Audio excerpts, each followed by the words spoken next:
Hello, class. I'm going to go over the prompt with you just in case there's anything, you forgot that I went over in class.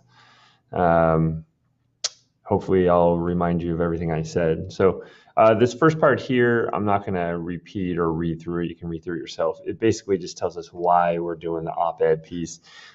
These newspaper articles are the only places where one of the only places where you can really get an opinion. There's more popping up on YouTube, but get a professional, writer, newspaper writer that is giving an opinion. It's not like the news channels where they present everything as facts, even though some news channels are very biased and they, present an opinion but they present it as a fact. And so here they are at least stating, hey, this is an opinion. What do you think about it? There's a little interaction. They always have letters to the editor responding to these kind of letters. So that's why this class focuses on that. But you have two options. You can respond to Rifkin or Braithwaite. The main difference in the articles is that Rifkin is very clear that he is for animal rights. He's for treating animals more like human. He's for giving them more rights. Braithwaite is not that. She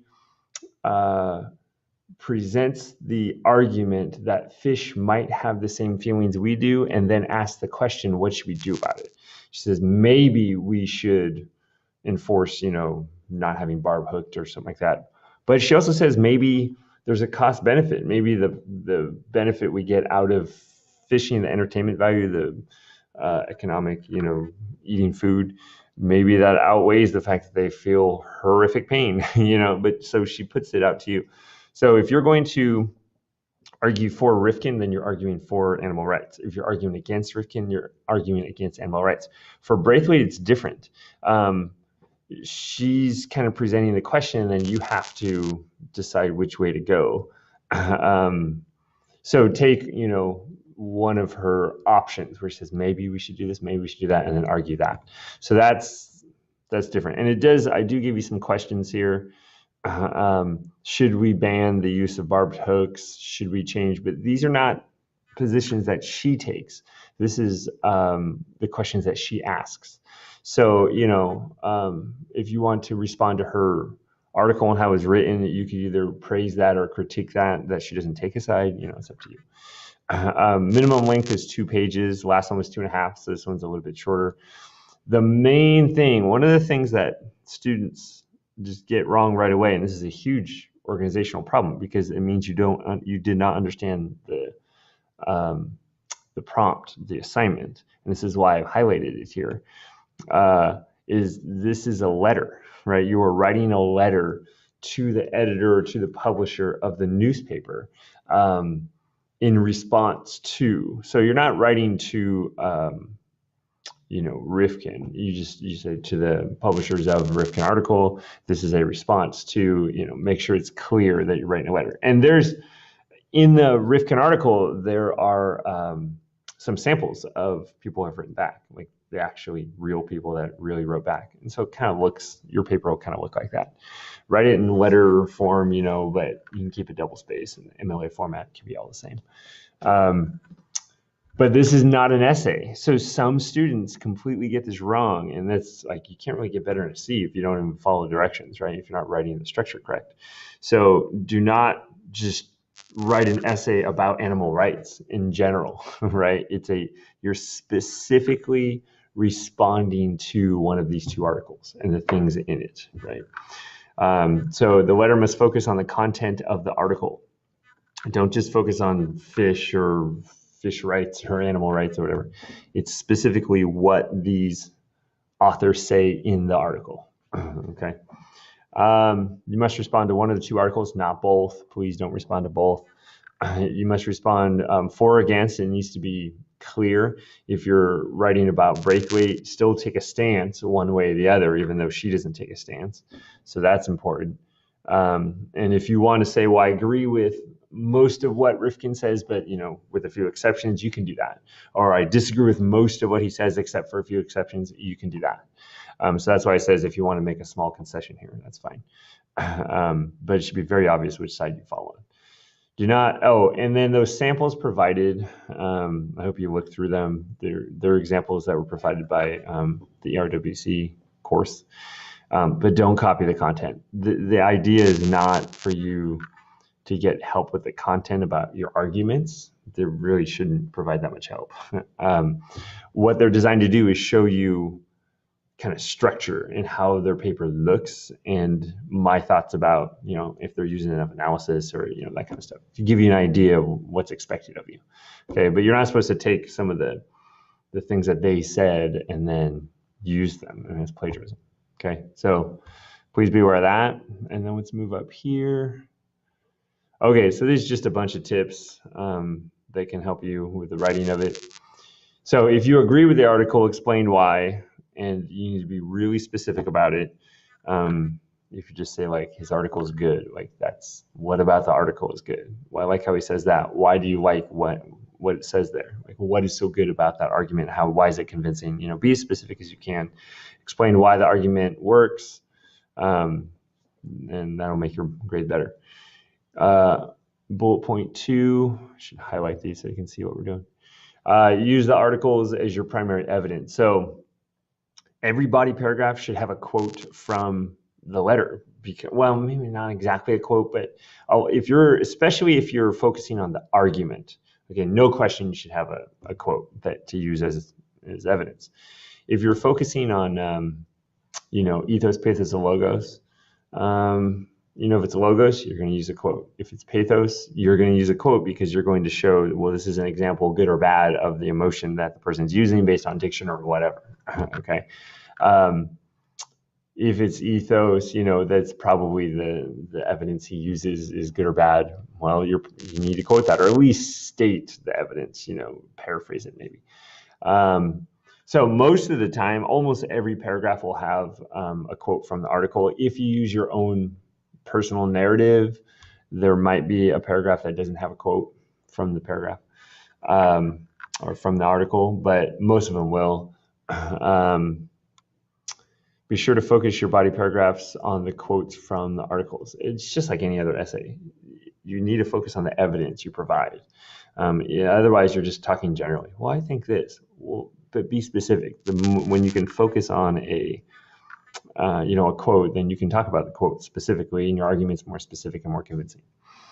You do not need to cite or create a works cited for your article that you're responding to. The idea is that, you're writing to the editor about an article that they publish, so they know what article you're writing about. You don't need to cite it. But that's if you don't use any outside articles, and we're going to get to that in a second. That's the next bullet point. You may search for and quote cite additional articles if you feel like you need extra evidence. You don't need to do this to get a good grade, but if you're going to argue against a point and create a counter argument, you kind of need to, because if you're arguing something that needs evidence to be, convincing, like, I believe this. Why do you believe that? Well, here's an article from a professional that says this is true. Okay, now it's much more convincing. So you might need to do that. It is possible to write a good paper, an A paper, without getting extra help from outside. If you're really good about specifically tearing apart one of the arguments, mostly like the way they write it, their use of ethos, pathos, logos, mostly pathos, you can do that without needing expert help, right? But if you're going to counter one of their arguments, and you're going to say, well, that's not true, but here's what is true. Well, you probably need some extra evidence to support, what is true. So it's up to you on that one. The next paper is going to require research. So we're kind of building one to the other. You don't need to in this paper. If it makes you nervous, you're like, Mr. Kramer, you sound like then you're more than welcome to find extra research.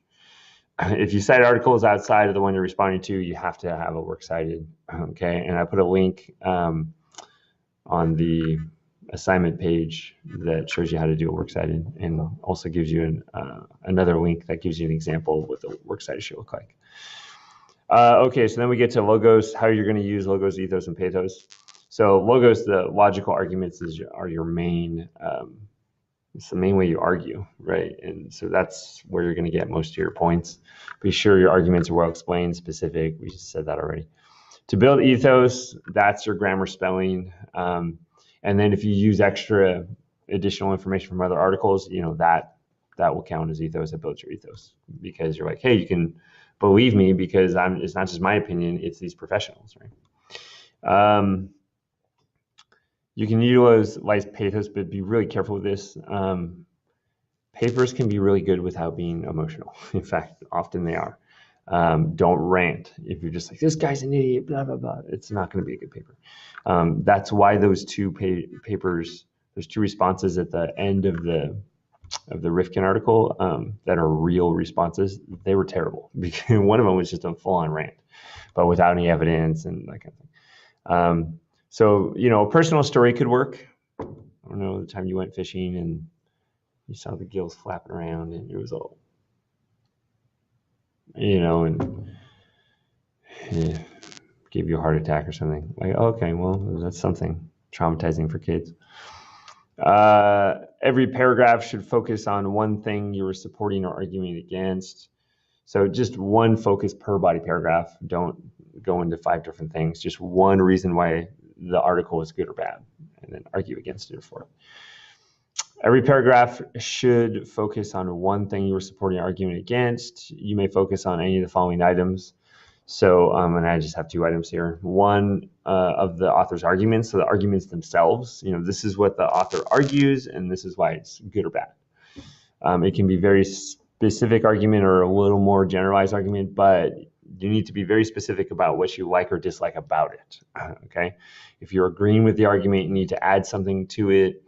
Why do you agree with it? Why is it, if you want to add some evidence, you can. If you want to tell a person's story, you can. If you want to just explain why it was so well argued, you can. Okay, but do more than just summarize what the person's saying. If you're agreeing with the argument, you need to already said that. If you are disagreeing with the argument, you need to convince the reader why the argument is wrong. So again, if you just state a counter argument, it's not very convincing. You might need some extra support there. If you could just tear apart the way the author argues his or her point, then you might be able to do it without extra help. And then the way the author presented the argument, this is where you can do it without the extra help. So this could be support or criticism of the author's use of ethos, pathos, and logos. This could be support or criticism of the author's evidence, right? Use of sources, they're not very good, and explain why. What you should probably do there is look up those sources and figure out why they're not very good. This could be support or criticism of the way the author argues his or her point. So just the way it's written, okay? And then we get to grammar. Grammar is going to be a separate grade. It's going to go under grammar, which is what, 15% of your grade or whatever. So what I'm doing is for the newest, things that we've gone over in class, like run-on sentences, comma splices, compound sentences, compound verbs. Those will be 1 point off if I see a problem. In future papers, it'll be 2 points off. The stuff that we went over last time, which is sentence fragments, not having a complete sentence, that'll be 2 points off. So anything that's new, 1 point off. Anything that's old, 2 points off, because we should have practiced it, okay? And then we get to a suggested outline. So we always start with the intro paragraph. For this paper, I get right to the point.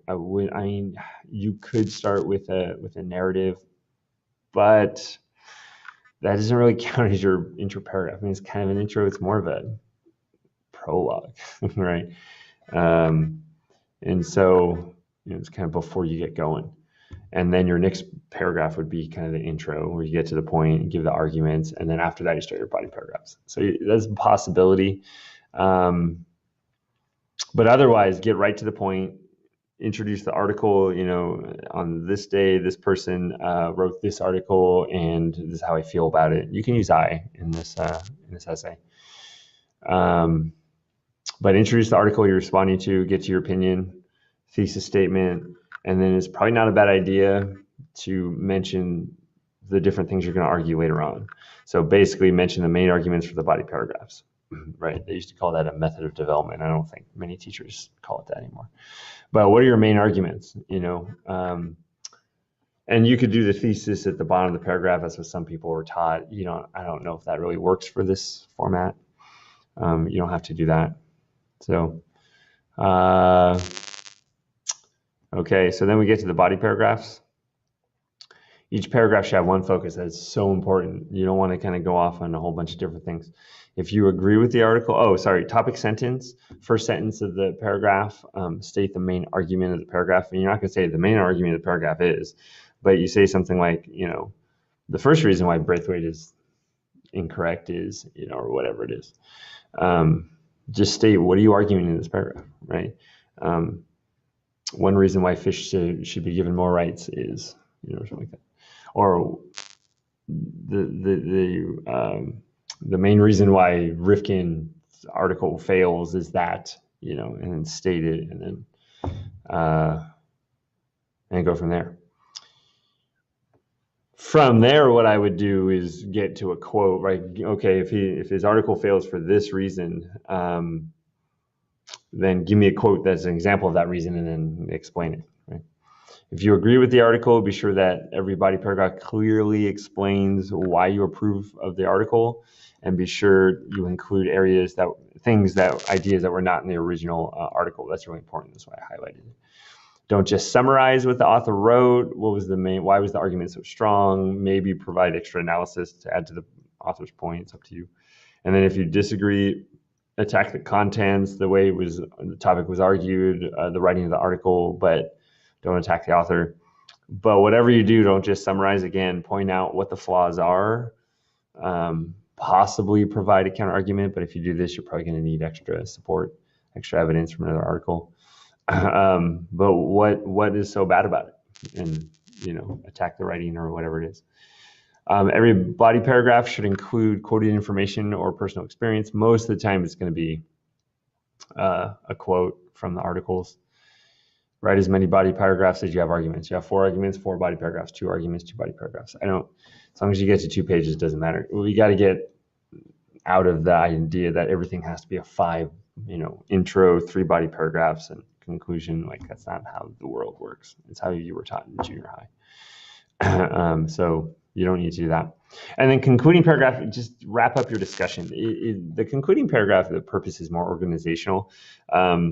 It just feels funny if you just end with an argument, right? There needs to be a way to wrap everything up and just kind of, don't say in conclusion, but the bigger picture, the main thesis, I go back to that point. And with a call to action, this is what people should do, a prediction about what's going to happen with animal rights, focus on the importance of the issue. Why is this so important? A reminder of the narrative that you told earlier. So kind of flashback to that, or a reference to it, right? So, that fish that I saw killed, blah, blah, blah, is now in fish heaven. I don't know, something. Famous quote, and that's a suggestion, but only if you have a good one. Like, those are so cliche. That's not the best way to end. By the time I read your concluding paragraph, I don't even know what your grade is. It's just, you need to do this to kind of wrap it up. You don't have one, your grade goes down.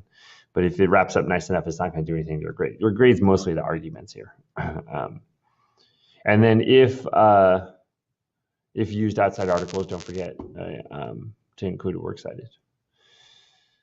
I don't think there's anything else that I can say here. So hope that was helpful.